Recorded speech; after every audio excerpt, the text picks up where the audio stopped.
everyone. Hi, I'm Colin Leake with Philadelphia Runner. I'm here with Zach Michon.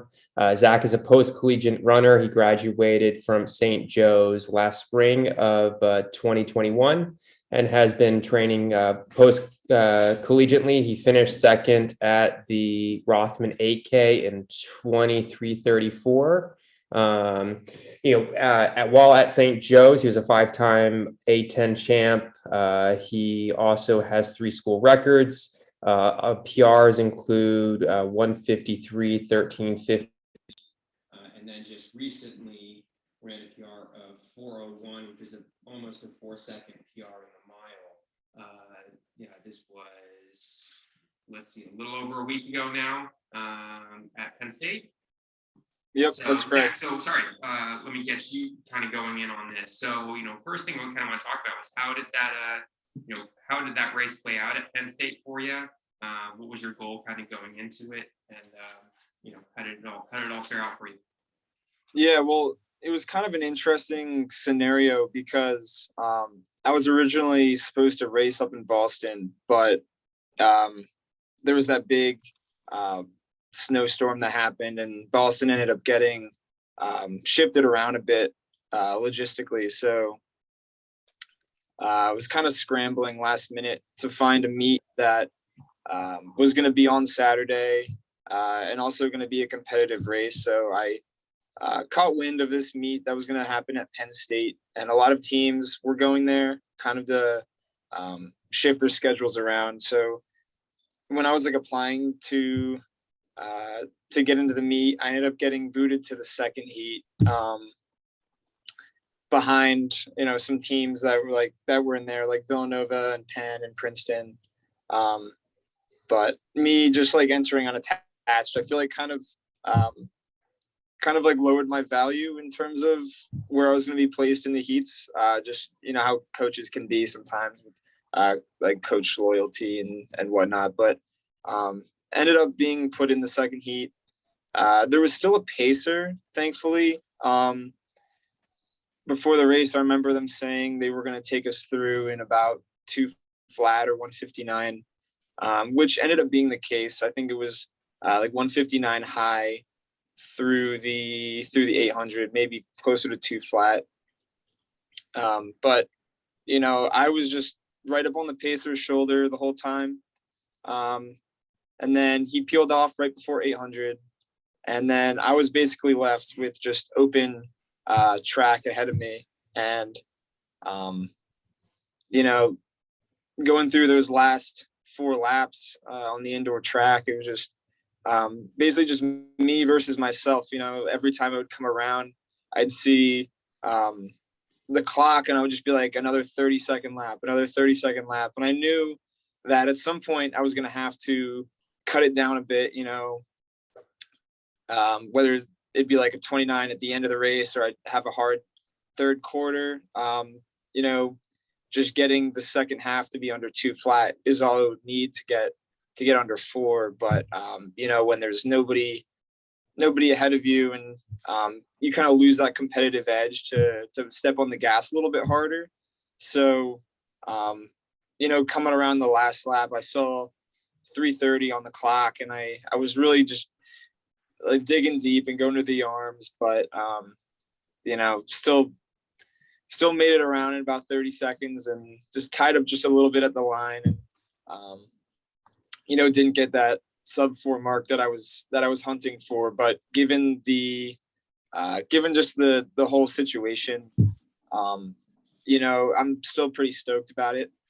Because I think it's, it wasn't 3:59, but being able to run 4:01 basically all alone in the second half is a really good indicator of what the rest of my season is going to look like.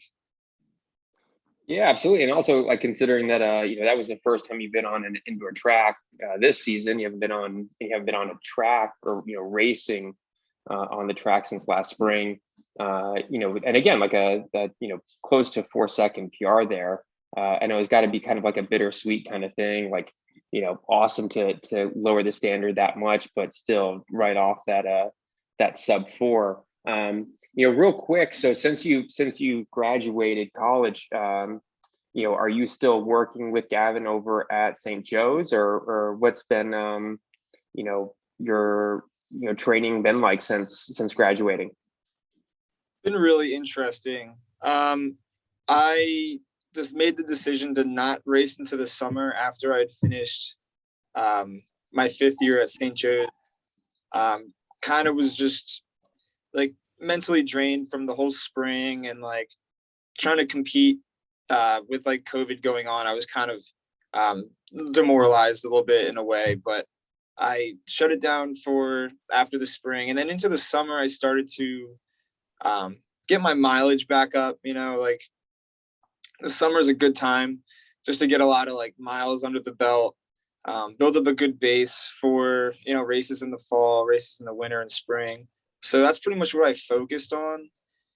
I didn't have any real races on my radar until I heard about the Rothman 8K. So once I had that kind of like as something I wanted to do, I like flipped the switch and I got back to full-time training, which, training post-collegiate is like way different than being in college. I know in my 5th year, I did have like a lot of extra time that I can use to do the little things like the core and the lift, more time for recovery, but that just wasn't really the case. And it hasn't been since finishing my eligibility at St. Joe's. So now, continuing from what I was saying before, like going into Rothman, I had been working a little bit with Rob, who's the coach of PRTC. And like, I initially started working with, like right out of the 5th year, I worked with Glavin a little bit, but he had his hands full. So I kind of wanted like the focus that I thought I deserved from a coach. So I kind of took training into my own hands, but also Rob has been like a very good mentor in terms of training, and he's kind of guided my hand a little bit when it comes to training. And I had a really good debut race at Rothman. I was really happy with that result. I thought, I ran to what I thought I was capable of, and I had that competitive edge back, and that felt really, really good to have. And yeah, I mean, from there, I kind of, my focus has always been on the track. I'm not much of a road racer, but basically my lights turned off in here. Basically my lifetime running career goal has been to break 4, and that's really been what's driving me to put in all the work I have. And I guess one thing I would add in the end there, like post-collegiate running is, like I said, like much harder because it's really on you. You're not doing it for your team. You're not doing it for like, because you want to score points at the conference or anything. You're really doing it for yourself. And I think that's both a good thing and a bad thing when it comes to post-collegiate running, because you really get that sense of that drive, like you're doing it for you and not really anything else. No, absolutely. I think that's a great point there. And then, has there been any workouts kind of leading up, to that last race or towards your next race? That's kind of, any staple kind of mile specific workouts that you've been doing? So I kept the formula from when I was at St. Joe's kind of similar. So now that I'm kind of like doing my own thing and having Rob as like a mentor, I've kind of like started to experiment a little bit though. I think St. Joe's being a very strength oriented program, I felt like I wasn't really fast speed wise. So this whole winter has just been the focus on speed work and speed development, which is like super, super important for running the mile. So I've been doing little doses here and there of speed work, and I think that's made all the difference. But I think for the most part, the formula has been the same, although I am starting to feel very, very comfortable running under that 60-second per lap pace in workouts. And I think that's one of the big indicators so far about where my fitness is going in terms of running the mile. What does like a speed development workout look like for you? Yeah, so speed development, in the definition that I would use, is it's very similar to the type of workout that a sprinter would do. There's usually it goes by the term like flying 40s or flying 60s. It's basically just your run is sprinting all out for a very short amount of time. Basically putting your body into like the full anaerobic state for just short periods of time. So you're kind of teaching yourself to recruit like fast twitch muscle fibers, which you wouldn't get from doing longer intervals like tempos and like VO2 max and stuff. So yeah, that's been huge because I just feel quicker on my feet, and I feel just like an increase in cadence isn't really so detrimental to me now. Yeah, so like the speed development with the flying 40s, flying 60s, and kind of transitioning that into like functional speed work in workouts, like doing 200s under 27 and whatnot. Kind of seeing that manifest itself in the full-fledged workouts. So, and then how often, how many times a week would you do workouts like that with flying 30s or flying 60s? So I would do that once a week. Typically, I don't overdo it. I think definitely leaning towards the lesser side, just because it's something totally new, and I don't want to just throw myself to the wolves and just start giving my body stressors that it's not used to. So just to avoid any risk of injury or just some kind of catastrophe, I've just been doing it once a week. No, and there's great research that shows that, for, what's a great predictor of your mile, there's a strong correlation between your mile and your max velocity. And we're only ever practicing our max velocity when we are, sorry, I have a puppy who really, really wants attention. Strong correlation between your mile time and max velocity. And we only ever get to practice max velocity when you are doing those flying 30s, flying 60s. So that's really awesome and really neat to kind of hear. So with the race, in just on Saturday, that's going to be February 12th. So that's right. What's the goal? Any lessons that you kind of learned from the past race, or, how are you hoping for this race to kind of play out for you to really get a crack at going under 4 minutes here?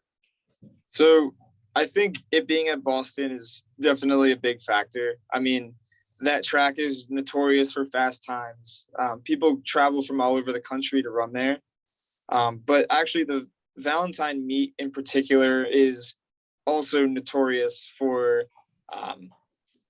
producing first time sub 4 minute miles. I know watching from the earlier heats in previous years that I've been to that meet, there's 4 or 5 heats deep that actually have produced sub 4 minute miles. And you really don't find that anywhere else in the country.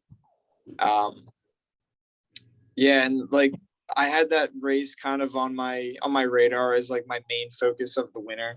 I think that's going to be the best shot I have. Just going up to Boston and letting one rip, and just I definitely think I'm ready given the result from Penn State. That kind of boosted my confidence a little bit. I seated myself well. I'm just hoping to be in a race that, when you're trying to break 4 for the first time, you really are looking for a race that's going to drag you to that.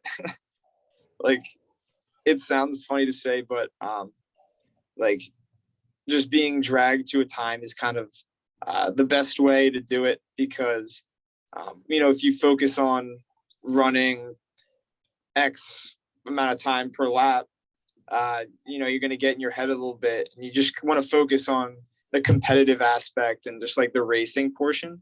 And I think that makes it a lot more fun, and makes the result come a little bit more naturally. Oh, no, awesome. Well, hey, Zach, I don't mean to take up any of your time. I know you're at work here, so I'll let you go. But best of luck on Saturday. We're all rooting for you, and we'll be looking out for hopefully a result that starts with 3. So good luck. All right. Thanks, Colin. Hey, Zach.